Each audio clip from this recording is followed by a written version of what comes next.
Je voudrais que vous nous expliquiez d'abord pourquoi le 7 octobre, vous avez décidé de venir en Israël participer en tant que médecin à l'identification des corps des victimes, puisque c'est ce que vous avez fait notamment. Tout d'abord, merci beaucoup de m'inviter. J'ai été là en Israël 11 ou 12 jours après le 7 octobre. Et d'ailleurs, je n'ai pas participé aux enquêtes sur l'identification. Je suis venu en tant que personne privée, en tant que militante contre l'islamisme, pour témoigner des atrocités. Et j'ai été motivé par l'émergence très rapide d'un déni concernant la vérité des attaques du 7 octobre. Et il me semble que ces attaques ont des caractéristiques de génocide. Dès les 48 premières heures aux États-Unis, il y a eu des voix qui se sont élevées pour nier la réalité, disant que ces attaques n'avaient pas eu lieu ou que c'était le fait des forces israéliennes. Et en tant que militante pour les droits de l'homme, j'ai su que je devais venir pour me rendre sur les lieux des atrocités, pour voir les corps, parler à des témoins, parler à des personnes âgées, des femmes, des enfants, pour dire au monde que j'avais vu les choses et que j'avais des témoignages que je pouvais publier. Alors justement, vous avez vu effectivement de très près ces corps et ces atrocités commises, et vous avez tout de suite pris la plume pour écrire cela, et notamment contredire des personnalités telles que la reine Rania de Jordanie, qui elle mettait en doute la véracité des horreurs commises.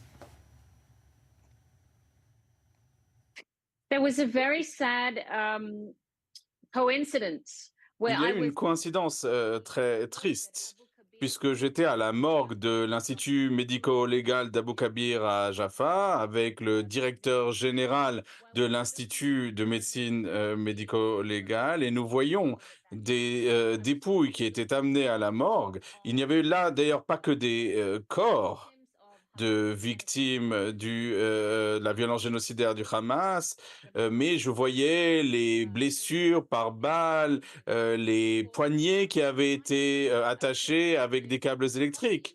Et j'étais avec des collègues, avec le professeur Israël Erkovitch, avec le docteur Michal Pir, et nous voyions des os de personnes qui avaient été brûlées suite à des attaques avec des grenades thermiques. Et il fallait identifier des gens sur la base des os et des dents. Et c'est juste à ce moment-là que j'ai entendu que la reine Rania a dit qu'il n'y avait pas de preuve de ce qui s'était passé. Et j'ai vu des photographies d'enfants qui avaient été décapités, des hommes, des femmes, des enfants qui avaient été brûlés. J'ai vu des dépouilles d'enfants, j'ai vu des radios, j'ai vu des scanners. Donc, en tant que femme musulmane, j'ai souvent admiré la reine Rania, et j'ai été très déçu de voir qu'elle ait fait ce type de commentaires. J'aurais voulu qu'elle ait la vue que j'ai eue sur les atrocités commises par le Hamas.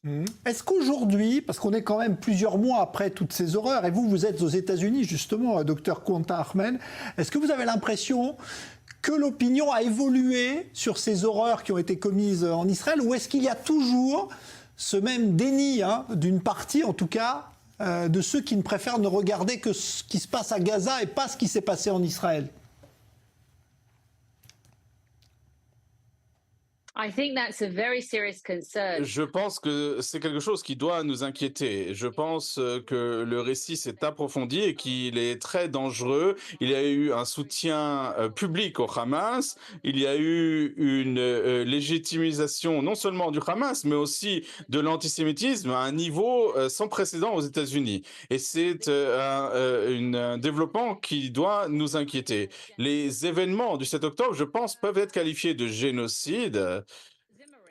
Et vous avez cet avocat français, François Zimbré, qui a été le premier à porter à l'attention de la Cour pénale internationale que ces actes peuvent être qualifiés de génocide. Et il y a eu la famille de Eyal Weinman qui s'est adressée au procureur général des États-Unis. Et ce mercredi seulement, nous avons vu des représentants des otages. Et aujourd'hui, j'ai été choqué de voir qu'à Munich, le Premier ministre du Qatar affirmant que la condition des 136 otages qui restent, plus les dépouilles des 2 soldats de la guerre de 2014, le Premier ministre qatari a dit que cela n'avait pas d'effet sur les négociations pour un cessez-le-feu. Le monde a vu un assaut génocidaire et il faut que cela fasse l'objet de poursuites judiciaires. Le Hamas doit être poursuivi devant les tribunaux et nous ne devons pas voir les dirigeants du Hamas circulant librement, qu'ils soient à Doha, à Beyrouth ou ailleurs. C'est quelque chose d'absolument intolérable et je pense que la négation n'a fait que grandir depuis. Et même au contraire, hein, on a vu que c'est Israël qui a été poursuivi devant la Cour de justice internationale à La Haye pour génocide. C'est en tout cas certains pays veulent traduire Israël devant cette justice. C'est-à-dire qu'on a complètement inversé les rôles. So let's make no mistake, the loss of Alors, human ne trompons pas, la perte des vies humaines suite aux actions du Hamas a été terrible. Il y a eu évidemment des centaines, des milliers d'Israéliens qui ont été blessés, qui ont perdu des membres. Le pays est dans l'angoisse de nouvelles des otages. Mais en même temps, il y a eu des dizaines de milliers de Palestiniens, dont bon nombre d'innocents, qui sont piégés par là à cause de la volonté du monde musulman de les laisser enfermés dans cette bande de Gaza. Donc la souffrance est terrible. Mais le cas porté par l'Afrique du Sud pour diaboliser Israël, pour accuser Israël de génocide, est quelque chose de répugnant. Parce que le Hamas n'y a pas été mentionné. Et à part la juge de l'Ouganda, qui a été dissidente dans ce cas, a souligné qu'il y avait même des dirigeants du Hamas qui étaient venus en Afrique pour célébrer le 10e anniversaire de la mort de Mandela. Donc il y a beaucoup d'hypocrisie de la part de l'Afrique du Sud. Je pense qu'Israël est préparé à ce type de critique internationale. Il y a bien sûr des équipes légales et pour assurer le respect de le droit international. Et il ne faut pas oublier que le droit international interdit absolument la prise d'otages. Non seulement le droit international, mais l'islam interdit tous ces actes commis par le Hamas. Alors que le Hamas commet de manière explicite un génocide, a des intentions génocidaires contre le peuple juif, et bien le Hamas agit aussi de manière génocidaire contre son propre peuple. Il dit qu'il voulait commettre 1 million de 7 octobre, que les Palestiniens sont une nation de martyrs.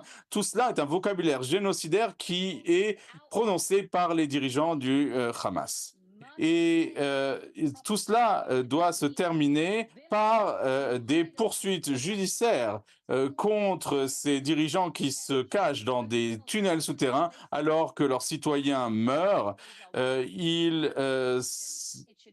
Il faut voir si les tunnels peuvent être qualifiés d'ailleurs d'instruments de génocide et d'armes eux-mêmes. Il y a tant d'atrocités dans la manière avec laquelle cette guerre a été menée et Israël n'est pas le seul à devoir respecter les normes internationales.